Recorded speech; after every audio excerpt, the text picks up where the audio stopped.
पिछले 12 घंटे के अंदर ईरान, अमेरिका, इजराइल से जुड़े सारे अपडेट्स मैं आपको बताऊंगा। मैं आपको बताऊंगा कैसे जंग के हालात के बीच ओमान में ईरान के विदेश मंत्री क्या चर्चाएं कर रहे हैं, हॉर्मूज को लेकर क्या प्लानिंग हो रही है, साथ ही कतर किस तरह से किसी तरह से अमेरिका और ईरान के बीच बातचीत शुरू करवाने की कोशिश कर रहा है ताकि जंग टल जाए। डोनाल्ड ट्रंप और सऊदी के क्राउन प्रिंस के बीच में क्या चर्चाएं हो रही है, और इजराइल और अमेरिका के जंगी जहाजों की संख्या कैसे बढ़ती जा रही है, खासकर हॉर्मूज में अमेरिका का aircraft carrier Abraham Lincoln Iran के बेहद करीब पहुंच चुका है, सिर्फ 150 मील की दूरी पर। ऐसे में अब आगे क्या हो सकता है, इसको लेकर हम चर्चाएं करेंगे। लेकिन देखिए, इस वक्त की जो सबसे बड़ी खबर है, अमेरिका ने एक बार फिर ईरान पर बड़ा हमला किया है। ईरान के 10 शहरों में धमाके हुए हैं। देखिए, जो खबरें हैं उसके मुताबिक बंदर अब्बास पे हमला किया गया है, सिरिक आइलैंड पर हमला किया गया है, यहां पे 4 से 5 धमाके हुए हैं। चाबार पोर्ट पर एक बार फिर निशाना बनाया गया है। हैदिनजान इलाके में धमाकों की आवाजें आ रही हैं। मशहर में 5 धमाके हुए हैं। अब्दान इलाके में कई धमाकों की खबरें हैं, और बुशहर में एक बार फिर 10 से ज्यादा ठिकानों पर मिसाइल और फाइटर जेट से हमले किए गए हैं। बुशहर में यह बड़ा हमला है। इसके अलावा कोनार्क जो है उसको भी एक बार फिर निशाना बनाया गया है। यानी करीब 10 शहरों में हमले किए गए हैं अमेरिका की तरफ से। और गौर करने वाली बात यह है कि ये हमले बहरीन से किए गए हैं। बहरीन में अमेरिका के जो बेस है वहां से मिसाइल्स दागी गई है, वहां से फाइटर जेट्स ने टेक ऑफ किया है। इस तरह की शुरुआती खबरें हैं। देखिए, हालात इस समय यह है कि एक बार फिर ईरान और अमेरिका के बीच जबरदस्त जंग छिड़ चुकी है।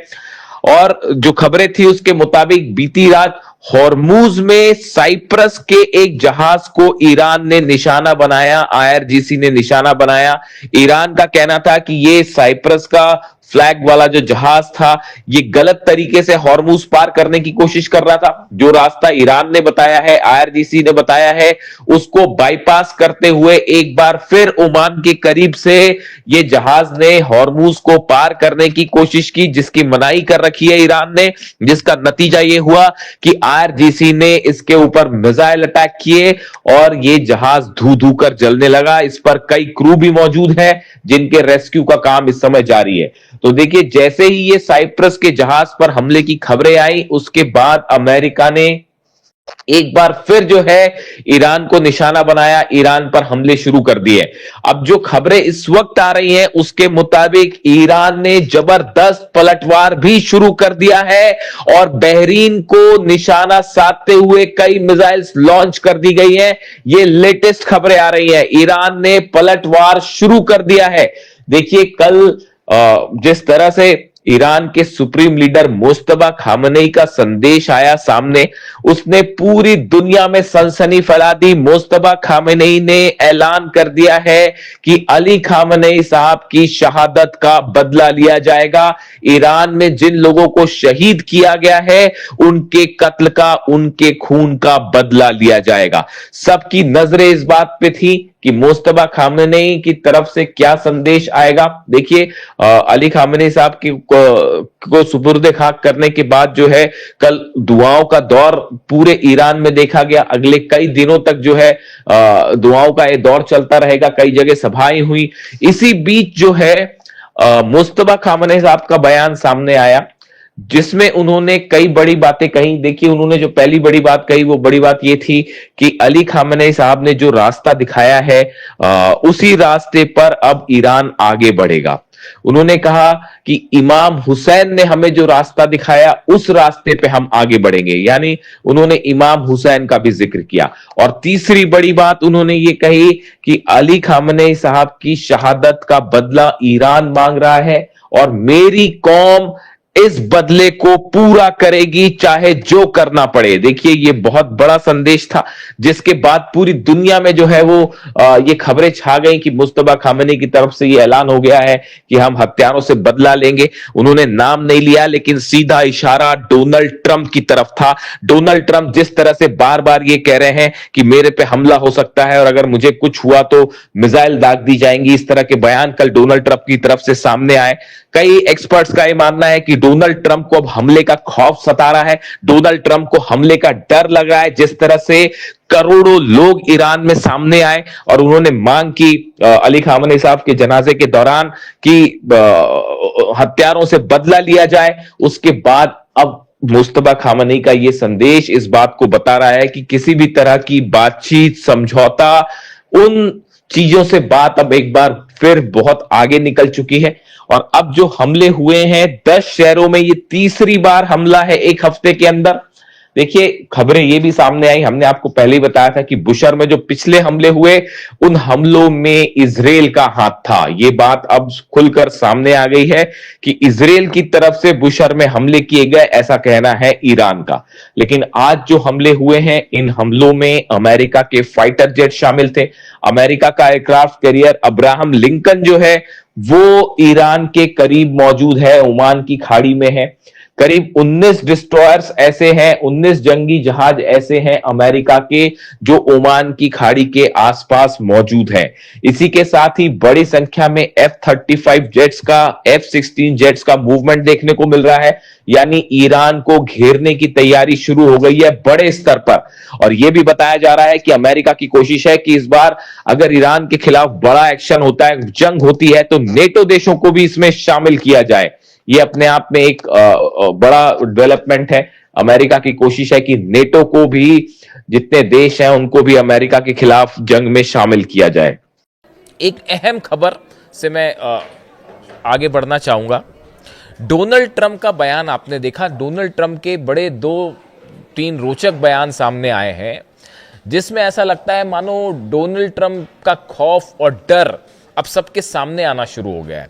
वो ये कह रहे हैं कि अगर मुझ पर हमला हुआ तो 1000 मिसाइल्स ईरान पर दाग दूंगा। ये बयान आपने कल सुना होगा कि उन्होंने सोशल मीडिया पर लिखा कि मैंने अमेरिका की सेना को आदेश दे रखा है कि अगर मेरे पे हमला होता है तो उसके बाद ईरान पर कैसे हमले किए जाएंगे, 1000 मिसाइल्स दाग दी जाएंगी, कई साल तक हमले किए जाएंगे, हम ईरान का नामो निशान मिटा देंगे। इस तरह की बातें उन्होंने की। तो बड़े सारे एक्सपर्ट्स जो एनालाइज करते हैं डोनाल्ड ट्रंप को, उनका कहना है, उनका ऐसा मानना है कि अब ये क्या डोनाल्ड ट्रंप का डर सामने आ रहा है, डोनाल्ड ट्रंप को खौफ है किसी चीज़ का। बताया जाता है मोसाद ने इनपुट दिया, जैसी खबरें चल रही थी कि मोसाद की तरफ से ये इनपुट आया और नेतन्याहू ने ये जानकारी दी डोनाल्ड ट्रंप को कि ईरान जो है वो हमला कर सकता है, डोनाल्ड ट्रंप को निशाना बना सकता है। उसके बाद इस तरह की तमाम बातें अमेरिका में भी उस पर चर्चाएं शुरू हो गई हैं। इन सब के बीच देखिए ईरान के, इसका जिक्र मैं फिर इसलिए कर रहा हूं, ईरान में IRGC के चीफ अहमद वाहिदी साहब का एक बयान सामने आया है इसी मामले से जुड़ा, डोनाल्ड ट्रंप के इस पूरे मामले से जुड़ा कि मेरी मौत हुई तो कोई नहीं बचेगा। पहले उन्होंने ये कहा, फिर अब ये 100 मिसाइल दाग दूंगा अगर मुझ पर हमला हुआ तो अहमद वाहिदी साहब ये कह रहे हैं, IRGC चीफ कह रहे हैं, seeking justice for those slain in the एलिज्ड US Israeli strike remains a legitimate and unforgettable demand. वो ये कह रहे हैं अमेरिका और इजराइल ने ईरान में जिन लोगों को शहीद किया है उनका बदला लेना एक लेजिटिमेट और अनफॉरगेटेबल डिमांड है। यानी हम कभी इस बात को नहीं भूलेंगे कि ईरान में जिन लोगों को शहीद किया गया उनकी शहादत को हम कभी नहीं भूलेंगे, और उनका बदला लेना पूरी तरह से वैधानिक और लेजिटिमेट डिमांड है। ये कौन कह रहा है? ये IRGC के चीफ कह रहे हैं। देखिए डोनाल्ड ट्रंप के इस खौफ का एनालिसिस कर रहे हैं हम। डोनाल्ड ट्रंप ये जो डर दिखा रहे हैं कि भाई कहीं मुझ पे हमला ना हो जाए, और अपना प्लेन बदलना पड़ गया उनको, और अपना रूट भी जो है बार बार बदलना पड़ गया उनको वापस जाते वक्त नेटो से। तो इसकी क्या वजह थी, ये इसके पीछे की हकीकत हम इसको एनालाइज कर रहे हैं। देखिए जो गुस्सा देखने को मिला अली खामेनी साहब की फ्यूनरल के दौरान, उनके जनाजे के दौरान, जो तस्वीरें, जो डिमांड, जो नारे सामने आए ईरान से, उसने दरअसल हकीकत ये है कि पूरे अमेरिका को हिला कर रख दिया। जब 9 करोड़ लोग एक साथ अगर बदले की मांग करें, सड़कों पर आंसुओं का जो है वो सैलाब था और हर आंसू में आक्रोश था और ये मांग हो रही थी कि बदला लो बदला लो। उसको देखकर, उस अली खामनेई साहब के जनाजे की तस्वीरें देखकर अमेरिका के बड़े बड़े एक्सपर्ट ये कहना शुरू कर चुके हैं कि अब ईरान किसी सूरत में ना यूरेनियम देगा ना न्यूक्लियर डील करेगा, चाहे डोनाल्ड ट्रंप अपना जो करना है कर ले। ये बात तय हो चुकी है। अली खामनेई साहब के जनाजे की तस्वीरें देखने के बाद, उसका गुस्सा देखने के बाद, ये तस्वीरें इन्होंने America, pentagon, CIA, Mossad, Israel सबको हिला कर रख दिया है और पूरी दुनिया इस बात को समझ चुकी है अब कि ईरान को न झुकाया जा सकता, न डराया जा सकता। और ईरान तो अब मूड में ही नहीं है इस बात को लेकर कि यूरेनियम को लेकर कोई डील की जाए और न्यूक्लियर निगोशिएशंस किए जाएं या फिर किसी तरह का कोई समझौता हो। भूल जाइए उस बात को। वो उस आक्रोश में बह गया, ये जो MOU था वो बह गया, वो अंडरस्टैंडिंग्स जो वाली बातें थी वो सब खत्म हो गई उन आंसुओं के सैलाब में जो अली खामनेई साहब के जनाजे में देखने को मिली। तो अब देखिए ये अहमद वाहिदी साहब का बयान देखिए। पहली बात वो कह रहे हैं कि जो शहीद हुए हैं ईरान में उनका बदला लेना जो है वो एकदम लेजिटिमेट होगा और अनफॉरगेटेबल होगा, हम भूलेंगे नहीं। वो ये भी कह रहे हैं कि खामनेई साहब की शहादत ने पूरे ईरान को एकजुट कर लिया है। ये जो बयान है अहमद वाहिदी साहब के, ये बता रहे हैं कि अगला जंग में क्या होने वाला है और ये जो चर्चाएं चल रही हैं फिर से बैकडोर से किसी तरह से, हकीकत यह है साहब अमेरिका की अब हालत नहीं है ईरान से जंग करने की। ये आप दुनिया भर के एक्सपर्ट्स से बात करके देख लीजिए। जहां तक जो मेरी समझ कह रही है, अमेरिका अगर इस पोजीशन में जब भी होता है ना कि अपने दुश्मन को हमला करके खत्म कर दे, तो वो हमला करके खत्म कर देता है, पूछता नहीं है। उसको पता था कि सद्दाम मुकाबला नहीं कर पाएंगे तो सद्दाम पे हमला कर दिया, स्ट्राइक, चाहे जो कारण बता दिया। ईरान पे ये संभव नहीं है। 2 दिन हमला करने के बाद डोनाल्ड ट्रंप क्यों रुक गए? कर देते स्ट्राइक, इजराइल कर देता स्ट्राइक, आप क्यों रुक गए? इसलिए रुक गए ना कि वो आप 80 मार रहे थे, वो 85 मार रहा था मिसाइल्स। आपने 190 हमले किए, उसने 195 हमले कर दिए अलग अलग जगह पर। और अभी तो सिर्फ 3-4 ही देश जल रहे थे, बहरीन, कुवैत, जॉर्डन, और यही हमले हो रहे थे कतर में। सऊदी, UAE तक तो बात पहुंची नहीं थी, इजराइल तक तो बात पहुंची नहीं थी, और अब तो पता नहीं कहां कहां किस किस रेंज की मिसाइल से बात पहुंच जाए। तो देखिए यही बात कह रहे हैं अहमद वाहिदी साहब, कह रहे हैं कि अली खामनेई साहब की शहादत ने पूरे ईरान को एकजुट कर दिया है और आक्रोश से भर दिया है और हर कोई उनके खून का बदला चाहता है। ये IRGC के चीफ कह रहे हैं, ईरान की सेना IRGC के चीफ जो है उनके शब्द हैं, जिन्होंने खामनेई साहब पर हमला करवाया है या हमला किया, उन सब से बदला लिया जाएगा। वो ये कह रहे हैं किसी भी कीमत पर हम उन्हें माफ नहीं करेंगे। जो अली खामनेई साहब के असैसिनेशन में शामिल थे, उनकी शहादत की प्लानिंग में, उन पर हमला करने की प्लानिंग में शामिल थे, उनसे बदला लिया जाएगा। शायद यही वजह है, अहमद वाहिदी के होने का मतलब यह है, वो शख्स जिसकी वजह से अमेरिका और इजराइल की फोर्सेस आज घुटने पे है, वो शख्स जिसकी वजह से डील में आज ईरान का अपर हैंड है, वो शख्स जिसकी वजह से हॉर्मुज में लाख कोशिश करने के बाद आप देख लीजिए 4 महीने से क्या कर पाई अमेरिका की नेवी, बताइए मुझे। मेरे को इस तरह के कई बार कमेंट्स आते हैं, मेरे ऊपर आरोप लगते हैं कि भाई आप जो है वो फेवर कर रहे हो ईरान का, या आप इस तरह की, कई बार मेरे पे कुछ दर्शकों के कमेंट होते हैं। आप बता दीजिए दुनिया की सबसे बड़ी नेवी फोर्स हॉर्मुज में क्या कर पाई, बताइए। एक अकेला देश है ईरान, सब अगेंस्ट, पूरे अरब देश अगेंस्ट खड़े हैं, इजराइल अगेंस्ट खड़ा है, अमेरिका जो है वो इतनी बड़ी फोर्स लेके, आप 2-2 एयरक्राफ्ट कैरियर लेके आए, एक जल के चला गया ना साहब वापस। क्या कर पाए आप? हॉर्मुज में क्या बिगाड़ पाए ईरान का, बताइए। आज भी ये हालात है कि जब ईरान का मन होता है वो जहाजों को ठोकता है। देखे ना कैसे दुबई का UAE का जहाज ठोका और कैसे सऊदी का जहाज ठोका। तो आप ये बताइए कि क्या कर पाए आप हॉर्मुज में? अरे आप हॉर्मुज में कुछ नहीं कर पाए, तेहरान में अंदर घुस के ईरान पे क्या बम्बार्डमेंट करोगे? बच्चा भी जानता है साहब, जो डिफेंस एक्सपर्ट होता है ना, बच्चा भी जानता है कि एयर स्ट्राइक्स करके किसी को आप नहीं हरा सकते। छोटे छोटे बच्चे भी डिफेंस के जो पढ़ाई करते हैं वो भी इस बात को समझते हैं एयर स्ट्राइक से कुछ नहीं, आपको बूट्स ऑन द ग्राउंड रखना पड़ेगा, आपको जमीन में घुस के अंदर ईरान पर स्ट्राइक करनी पड़ेगी, जिसके लिए डोनाल्ड ट्रंप तैयार नहीं है। अमेरिकन एक्सपर्ट्स ने बता रखा है कि अगर आप एक्शन करते हैं, ग्राउंड एक्शन करते हैं ईरान में, तो उसमें कैजुअलिटी होगी। अगर आप 100 सोल्जर्स भेज रहे हैं तो 35 मारे जाएंगे साहब। इसीलिए बूट्स ऑन द ग्राउंड नहीं हो पा रहा है। अब जो डोनाल्ड ट्रंप कह रहे हैं कि ये जो बार बार इस बात की चर्चाएं हो रही हैं कि भाई अगर मेरे पे हमला होता है, मेरी मौत होती है, तो मैं ऐसा कर दूंगा वैसा कर दूंगा, उसी को लेके अहमद वाहिदी साहब ने इसका जवाब दिया है। कुछ खबरों की तरफ आते हैं। देखिए, ओमान में बड़ी बैठक हुई है, ईरान के विदेश मंत्री ओमान की यात्रा पर हैं, वहाँ पर तमाम चर्चाएं हुई हैं, हॉर्मूज के मैनेजमेंट को लेकर तमाम चर्चाएं हुई हैं। लेकिन देखिए, हॉर्मूज को लेकर जब भी कोई भी प्रस्ताव होता है, ईरान बड़े समय से इस बात को चाह रहा है कि हम ओमान के साथ मिलकर इसको मैनेज करें। लेकिन हुआ क्या, अमेरिका ने ओमान के साथ मिलकर ही अल्टीमेटली वो बाईपास रास्ता बनाने की कोशिश की ईरान की सेना की बिना जानकारी के, और ईरान ने जहाज ठोके। उसका नतीजा ये है कि ये फिर से हमले हुए, 3 दिन जो हमले हुए।